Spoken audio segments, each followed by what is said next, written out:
Yeah, so today I'm going to have a little look around Dalquharran Castle. If I've pronounced that wrong, many apologies to my Scottish friends. Perhaps, I'm sure one of you put me right, but have a little look at that today. And not too much of a walk, and I look like I'm there, the entrance to Dalquharran Castle. But it's nice and spooky around here at night, don't you?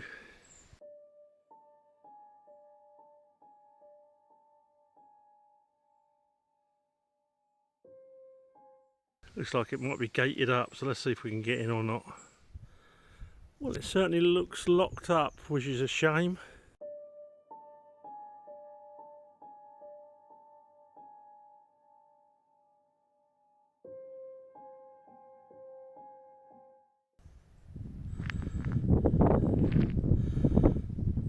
I'm not going over that barbed wire.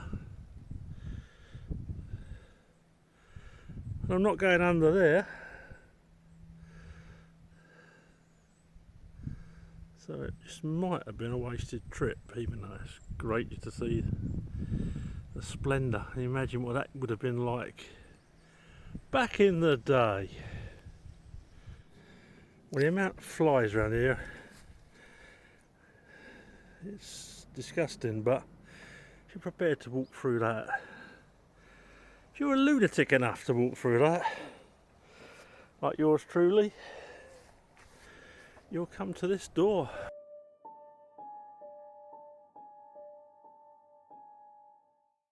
Now again, it's imagination, but it feels spooky.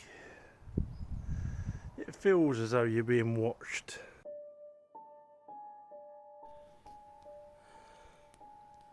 So I'm in.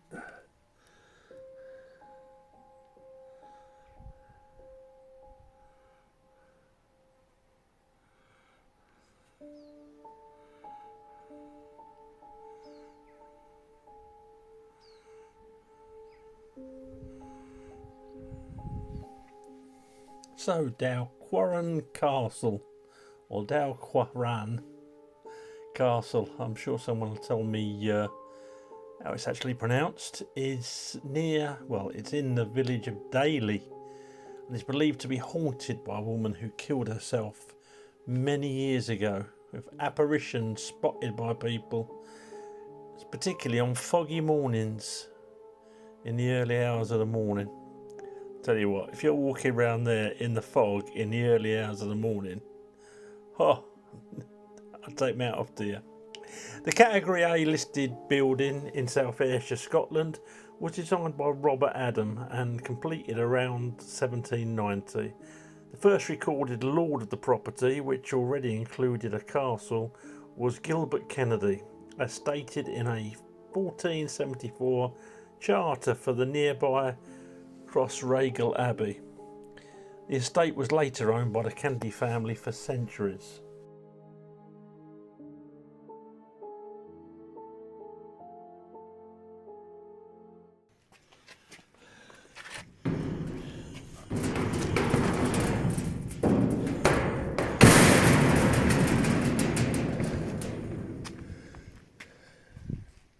The fortress, which looks over the north bank of the River Girvan, was later abandoned in the 1960s. I was talking to a guy who was walking his dogs in the grounds, and he said that the roof was taken off in the 1970s because then you don't pay council tax on the, or you don't pay rates at that time on the property. Isn't it a shame that councils don't have a little bit more respect for history and come to some arrangement, you know, where people don't have to take the roofs off of these old buildings and leave them exposed to the elements and to vandals.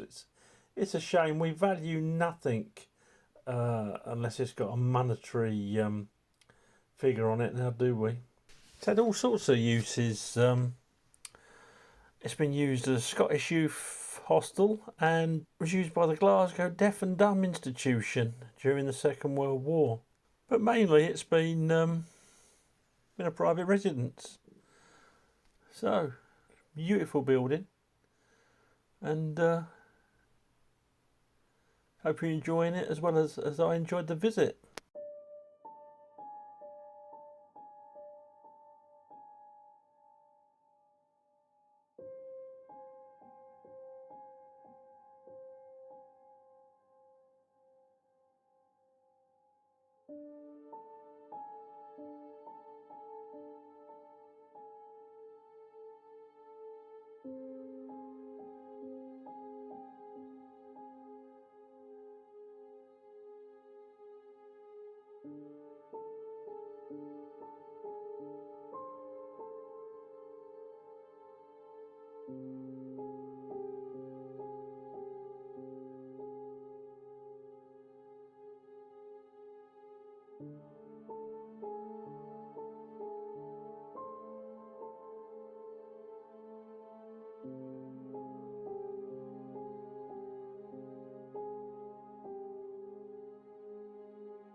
That's not saying there's a ghost, but it's definitely a change in the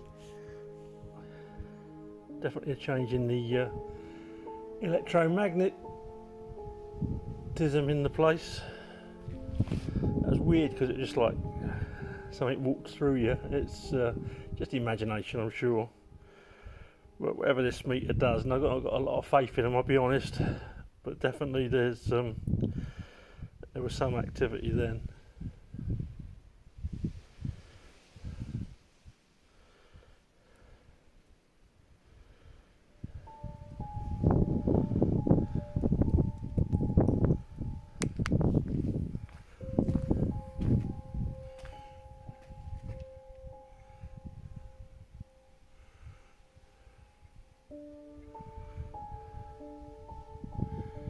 You wouldn't want to be under there when it fell, would you? That's for sure.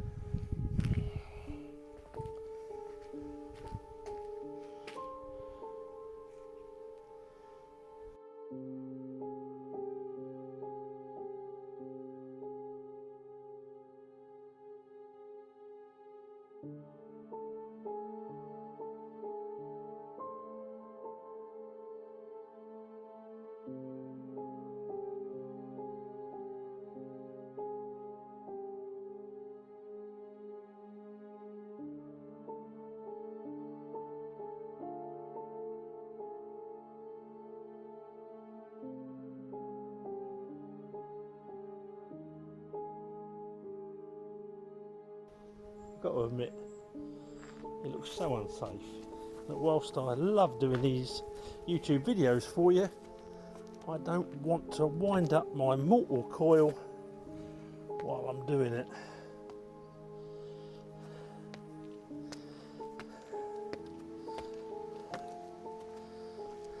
Well, what a view! What a view over the fields. Absolutely amazing. Have a little look around the back, shall we?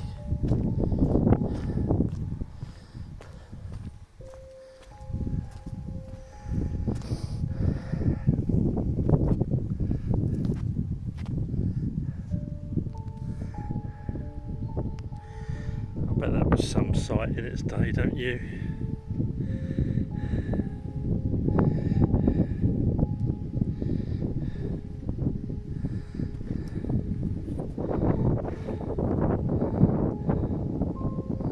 Now that's a view.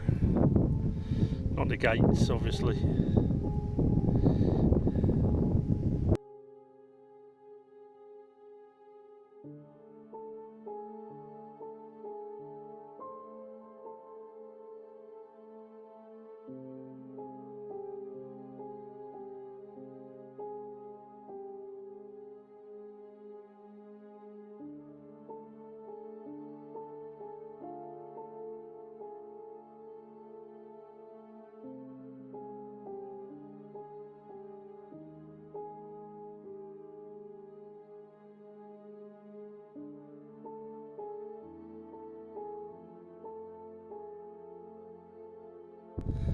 Then across the courtyard we've got this.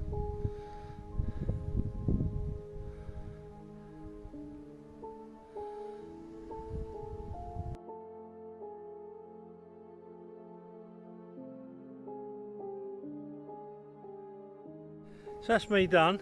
Let me know what you think in the comments.